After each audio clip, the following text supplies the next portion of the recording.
박수장님 오래간만에 오셨나요? 반갑습니다. 건강한 모습입니다. 다행이네요. 우리가 지금 창세기를 계속 보고 있다가 대강절을 맞이해서 창세기를 멈췄죠. 그리고 이제 성탄절 맞이하고 연말 맞이하고 신년 맞이하다 보니까 오래간만에 다시 창세기로 돌아온 것 같아요. 기억하실지 모르겠지만 제가 이제 끊어진 이후부터 바로 연결하는 거거든요. 다시 한번 여러분의 기억을 다시 되살렸으면 좋겠습니다. 자, 오늘 말씀 보면 너무도 유명한 사건이죠. 에서가 장자의 명분을 야곱의 팥죽 한 그릇에 팔아넘기는 그 사건을 우리가 살펴볼 수가 있을 것 같아요. 자, 우리가 생각해 봐야 되겠습니다. 이때에 이 사건이 벌어졌을 때에, 그리고 이제 야곱이 에서가 태어났을 때에 과연 아브라함이 생존에 있었는가를 먼저 살펴보려고 해요.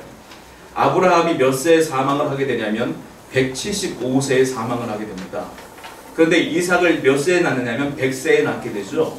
그리고 이삭이 몇 세에 장가를 가냐면 40세에 장가를 갔어요. 그리고 우리가 알다시피 아기를 못 낳아서 몇 년 만에 낳았습니까? 20년 만에 낳았어요. 그러니까는 에서와 야곱이 쌍둥이로 태어났을 때가 이삭의 나이가 60세였다는 거예요.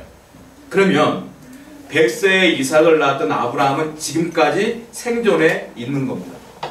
175세에 사망을 했기 때문에 에서와 야곱이 태어났을 때부터 15년간은 동고동락을 하는 거예요. 한마디로. 그러니까 에서와 야곱은 할아버지를 15년간 보고 있다가 할아버지가 그 다음에 떠나신 거죠. 그러니까 사춘기 다 보내고, 그러니까 자기 나름대로의 생각이 있을 때까지 그 부모로부터 영향을 충분히 받은 겁니다. 그러니까 역으로 생각해보면 에서와 야곱처럼 행복한 사람은 없어요. 사실은. 왜? 인류 최고의 믿음의 아버지라고 불리는 아브라함이 자기 할아버지고, 그리고 그에 못지않은 믿음의 아버지가 이삭이었잖아요. 그러니까 할아버지와 아버지로부터 얼마나 많이 기도를 받았을 것이며 얼마나 많이 말씀을 통하여 위로를 받았을 것입니까? 그러니까 에서와 야곱은 그렇기 때문에 당연히 훌륭하게 커야 되는 거예요. 이와 같은 가정이 없잖아요. 사실은. 그래 놀라운 사실은 야곱은 그렇다 치더라도 에서는 그렇지가 못했다는 게 참 놀라워요. 사실. 어떻게 이럴 수가 있을까? 성경을 보면 에서에 대해서 칭찬을 한 구절이 한 구절도 없어요. 성경을 보겠습니다. 히브리서 12장 15절부터 17절 말씀 볼게요. 보겠습니다. 시작. 너희는 하나님의 은혜에 이르지 못하는 자가 없도록 하고 또 쓴소리가 나서 괴롭게 하여 많은 사람이 이로 말미암아 더럽게 되지 않게 하며 음행하는 자와 꼭 한 그릇 음식을 위하여 장자의 명분을 판 에서와 같이 망령된 자가 없도록 살피라.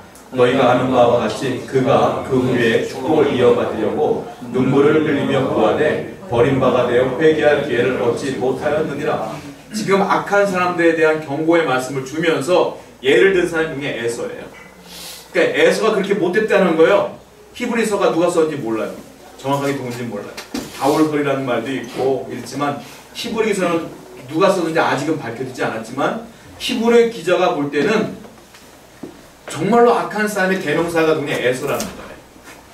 놀랍지 않습니까? 할아버지가 아브라함이고, 아니 태어났을 때 할아버지가 안 계셨으면 문제가 안 되죠. 근데 이미 생존에 계셨잖아요. 아브라함이. 거기다가 아버지가 이삭이에요. 그런데 어떻게 악의 대명사와 같은 사람이 되었느냐는 거예요. 우리가 또 하나의 깨달음이 있죠. 아무리 훌륭한 부모가 있다 할지라도 그 자녀까지 훌륭할 필요는 없는 것 같습니다. 그러니까 믿음은요, 은혜는요, 혈육을 통해서 흘러가는 게 아닌 게 확실해요. 은혜는 하나님과 나와 1대1의 관계인 거예요.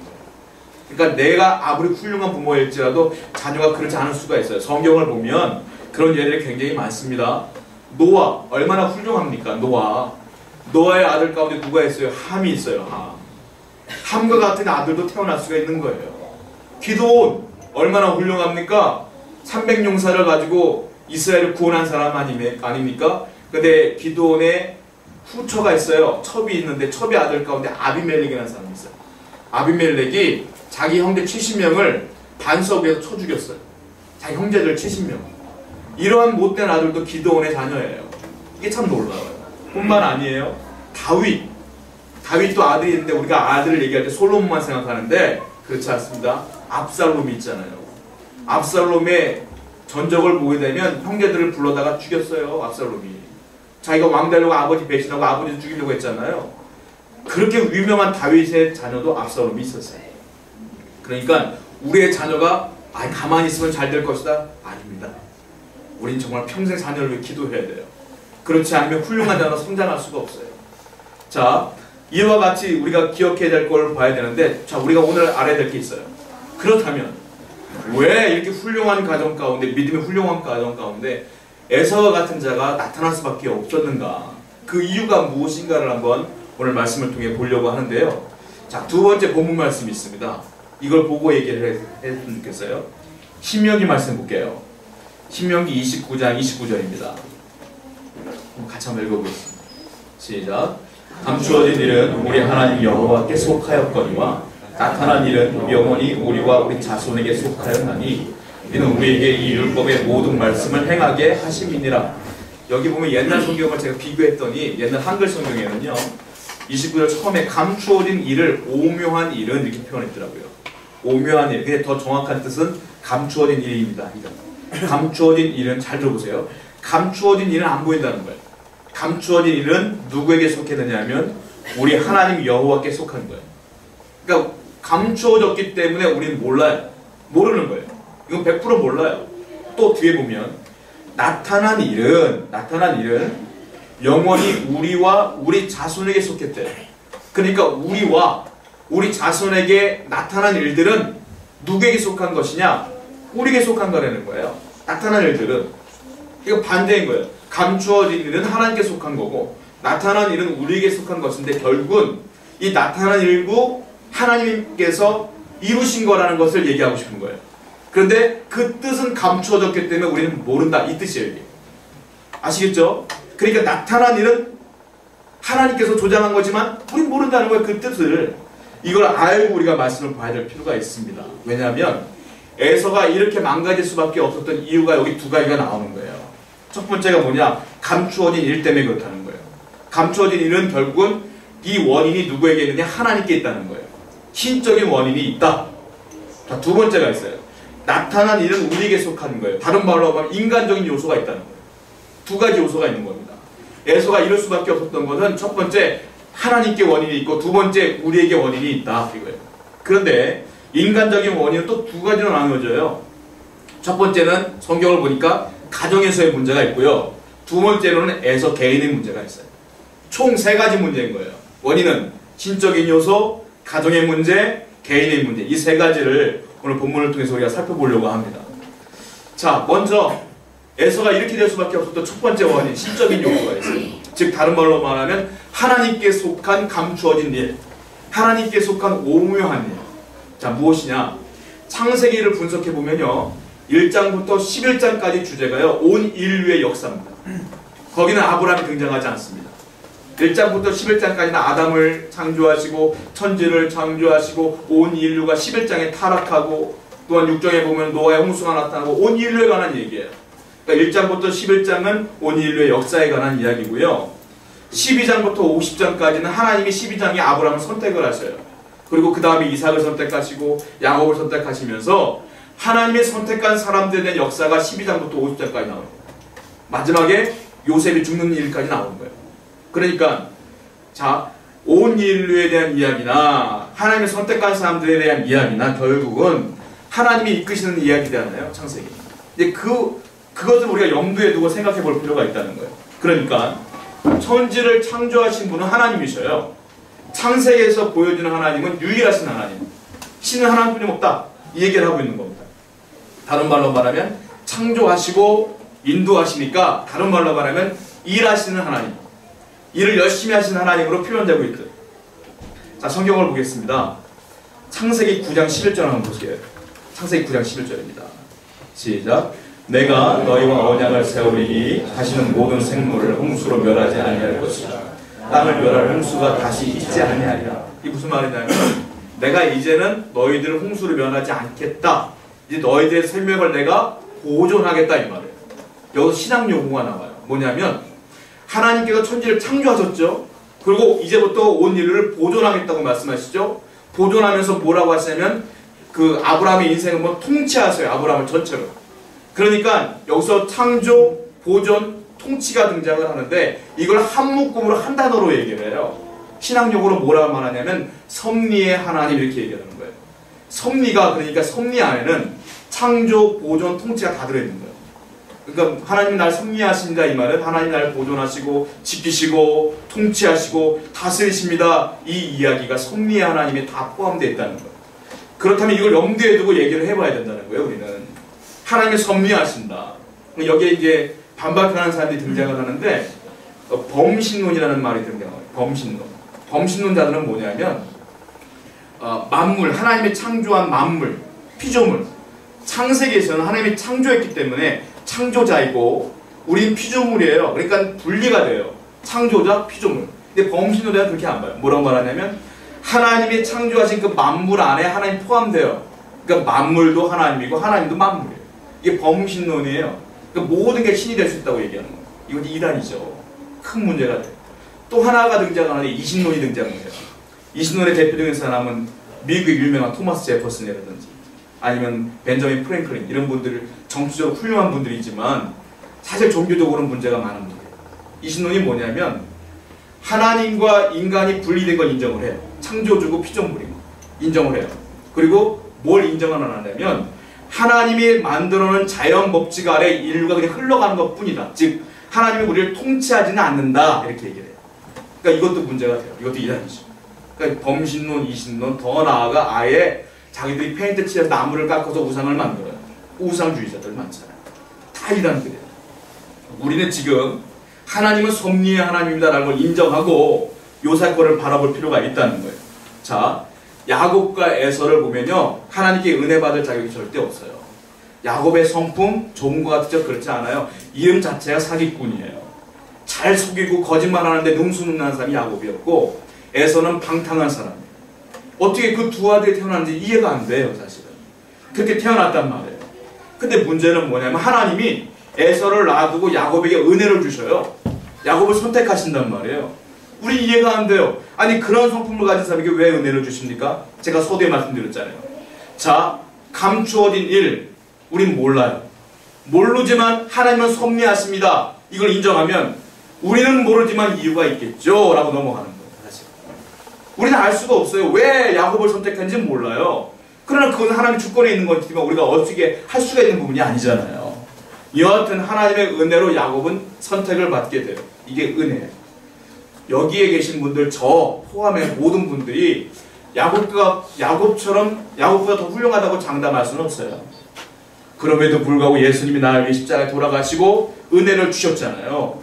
믿음을 주셨잖아요. 이게 은혜예요. 왜 그런지 몰라요. 우리 주위에 보면 나보다 더 훌륭한 인품을 가진 친구들이 있어요. 근데 그들은 예수님을 안 믿고 나는 믿어. 왜 나를 선택했을까? 몰라요. 하나님의 은혜인 줄로 믿습니다. 야곱도 하나님을 선택하셨는데 몰라요. 그러나 하나님의 은혜라 이거예요. 자, 성경을 볼까요? 이걸 사도 바울은 더 구체적으로 얘기하거든요. 로마서 9장을 보세요. 9장 15절부터 16절입니다.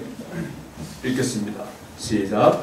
모세에게 이르시되 내가 긍휼히 여길 자를 긍휼히 여기고 불쌍히 여길 자를 불쌍히 여기리라 하셨으니 그런즉 원하는 자로 말미암도 아니요 다른 것을 하는 자로 말미암도 아니요 오직 긍휼히 여기시는 하나님으로 말미암습니다. 무슨 말이냐면 내가 긍휼히 여길 자를 긍휼히 여기고 불쌍히 여길 자를 불쌍히 여길 것인데 그 조건이 뭐냐, 원인이 뭐냐, 원하는 자로 되는 것도 아니고 다른 박질에서 1등한 사람에게 내가 그 은혜를 주는 것도 아니고 그냥 긍휼히 여기시는 하나님께서 알아서 하시는 거다 이 말이에요. 이게 하나님의 섭리고 하나님의 주권이라는 거잖아요.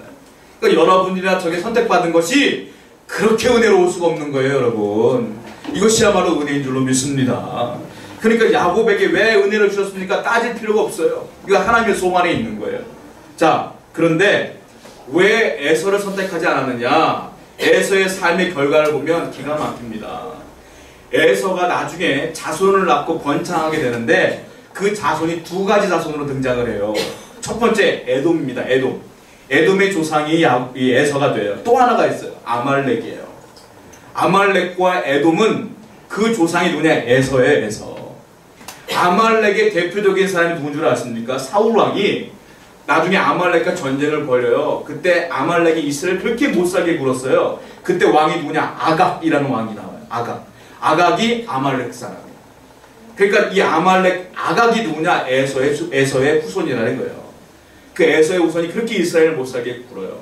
또 하나 등장을 하는데 에스더서에 보면은 모르드게와 에스더를 죽이고 유대인들을 다 몰살하려고 하는 사람이 등장해요. 누군 줄 아세요? 하만. 하만이라는 사람이 등장하는데 이 하만이 누구냐? 아각의 후손이에요. 즉 하만도 아말렉 사람이에요. 그러니까 이스라엘을 그렇게 못 살게 구는 사람 다 아말렉 사람이에요. 거기다가 아주 정점을 찍는 사람이 등장을 합니다. 누군 줄 아십니까? 예수님이 태어날 때 마태복음 2장을 보면 왕이 한 명 등장한 헤롯 왕이 등장한 헤롯 대왕이라고 합니다. 그 사람을 2살 이하의 어린아이 다 죽이잖아요. 그 헤롯 대왕이 누구냐? 에돔 사람이에요. 그러니까 다 에서의 후손들이 전부 다 이렇게 됐어요. 영적으로 아름다운 사람이 하나도 없어요. 그렇게 끝나고 말아요. 왜 그랬을까요? 몰라요. 우리는 하나님의 은혜를 안 줬기 때문에 그런 거예요. 야곱은 왜 훌륭했느냐? 은혜를 줬기 때문에 그런 거예요. 여러분들이 왜 여기서 믿음을 생활하며 내 가정이 하나님을 섬기는 가정이 되느냐? 하나님 믿음을 줬기 때문에, 은혜를 줬기 때문에 가능한 거예요.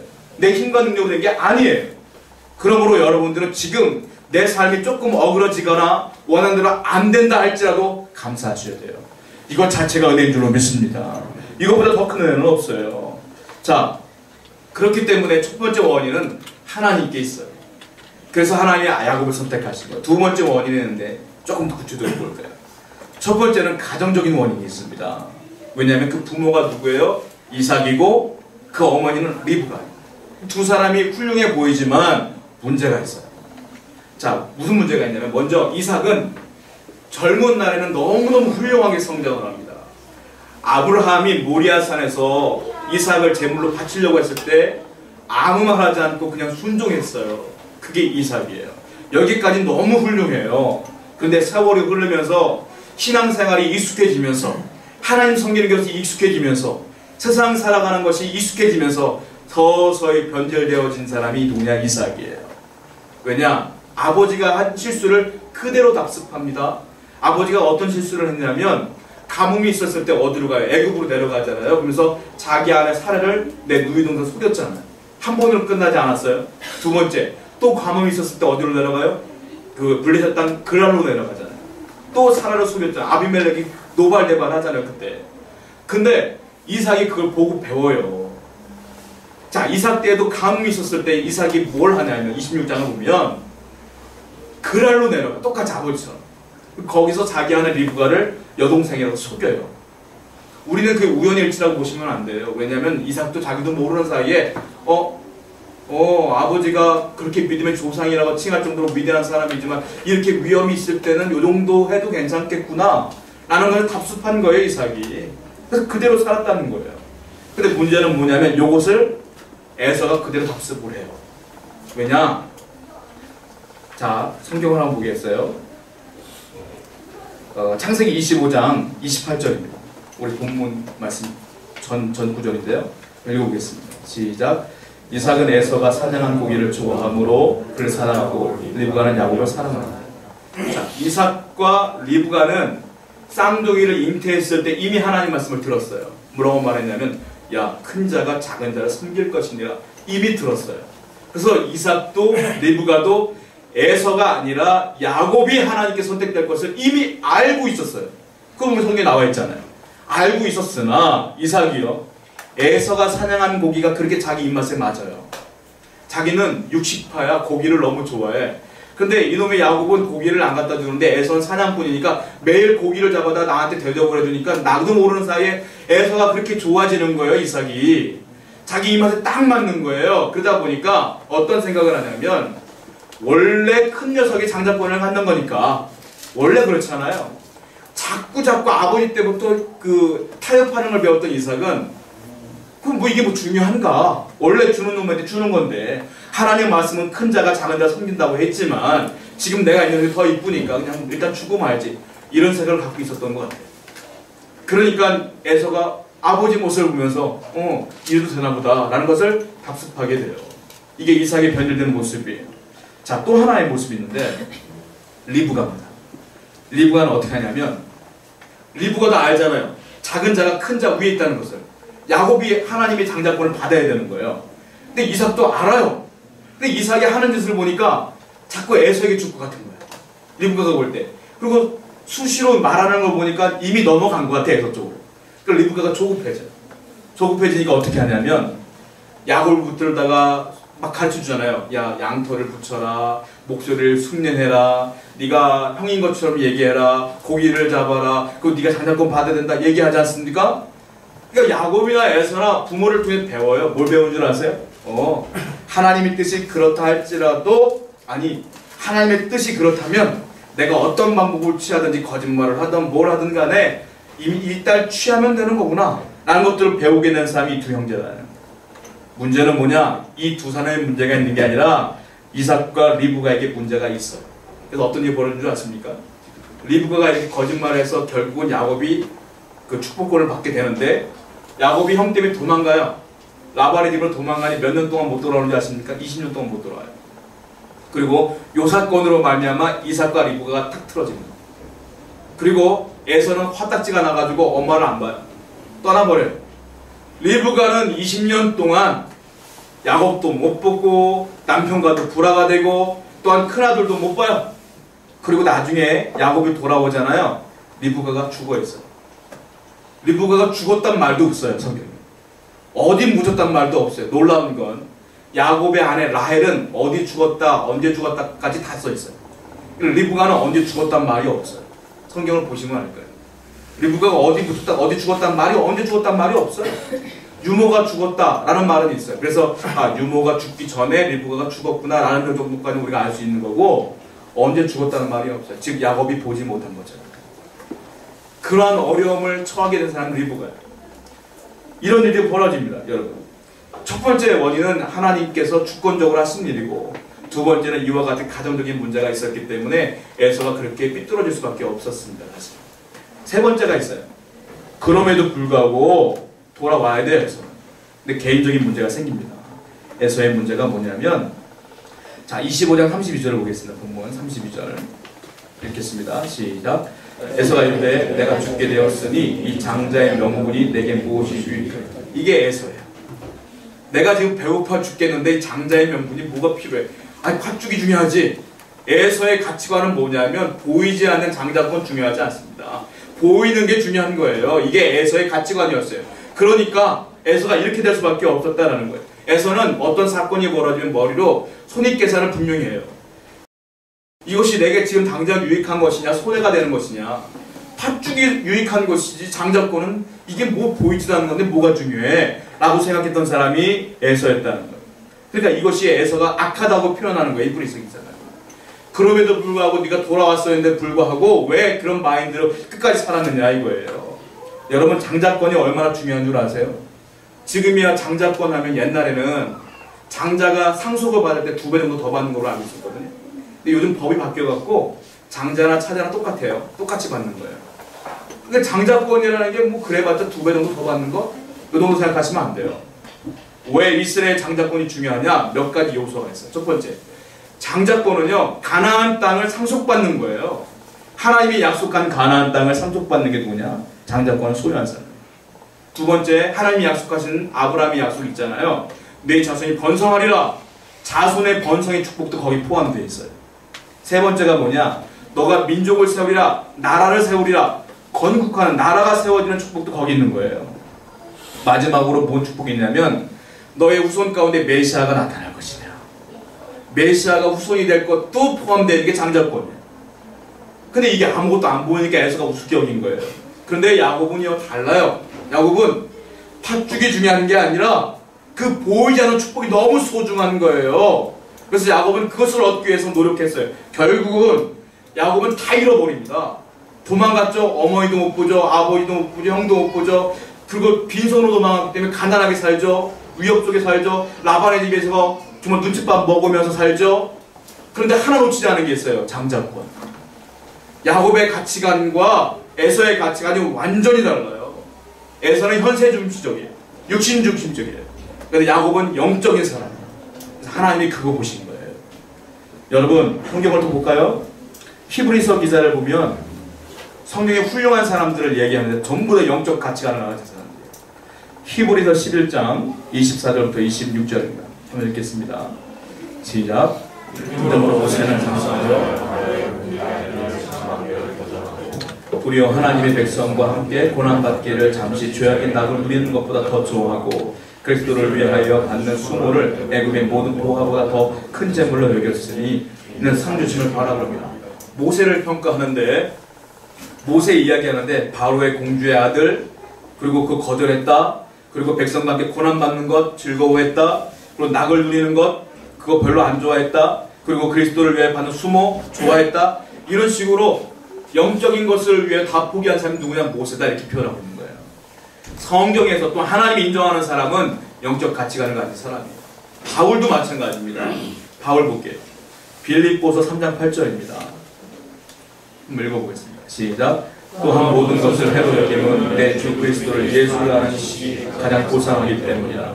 내가 그를 위하여 모든 것을 잃어버리고 배설물로 여김은 그리스도를 얻고. 사도 바울은 알다시피 가말리엘 문화생으로서 당시 최고의 학벌을 가진 사람이고 또한 로마인이면서 또한 유대인이면서 모든 율법을 섭렵한 사람이 다 버렸잖아요. 탄탄대로가 있는데 다 버렸잖아요. 예수를 위해 고난받는 걸 즐거워하면서 나머지를 배설물로 여겼다. 그래서 바울이 하나님께 인정받는 거예요. 이런 사람이 인정받는다는 거예요. 예수님이요 누구 편드는 줄 아십니까? 야곱 같은 사람 편들어요. 성경 보겠습니다. 마가복음 8장 36절입니다. 읽겠습니다. 시작. 사람이 만일 온 천하를 얻고도 자기 목숨을 잃으면 무엇이 유익하리요? 맞아요. 온 천하를 얻어도 네 목숨을 잃어버리면 무슨 소용이 있겠느냐. 여기서 목숨은 사람이 생명을 말하는 게 아니에요. 영혼을 말하는 거예요. 네가 다 얻어도 네 영혼이 죽으면 무슨 소용이 있겠느냐 이 말이에요. 네가 다 얻어도 네가 오늘 밤 지옥 가면 무슨 소용이 있겠느냐. 예수님이 얘기하시는 거예요. 여러분 그 가장 유명한 분들 가운데 우리 스티브 잡스라는 분이 있잖아요. 명예를 얻었죠? 돈을 얻었죠? 칭송을 얻었죠? 근데 60세가 되기 전에 돌아가셨어요. 알다시피 50몇 세에 돌아가셨잖아요. 다 얻으면 뭐 합니까 여러분. 그 영혼이 하나님께 가는 게 중요하지 않겠어요? 제가 기사를 보니까 이번에 그 삼성 그 이건희 회장님이 75세 생일을 맞이했다고 하더라고요. 제가 검색을 해보니까 2014년도에 쓰러지셨더라고요. 그러니까 2년 정도 된 걸로 알고 있는데 우리나라에서 제일 돈이 많은 분이고 가진 거 다 있는 분이잖아요. 근데 73세도 쓰러지신 거죠. 젊은 거잖아요. 요즘은 13세면 아무리 가지면 뭐합니까? 아마 우리나라에서 제일 좋은 의사분들이 옆에 있었을 것이고 의료시설이 있었을 거예요. 그럼에도 불구하고 누리지 못하잖아요. 여러분 에서와 같은 가치관을 가지고 2016년을 살지 마십시오. 야곱과 같은 가치관을 가지고 사십시오. 그럼 하나님께서 축복하실 줄로 믿습니다. 그것이 우리가 가야 될 길인 줄로 믿습니다. 함께 말씀을 묵상하며 찬양합니다.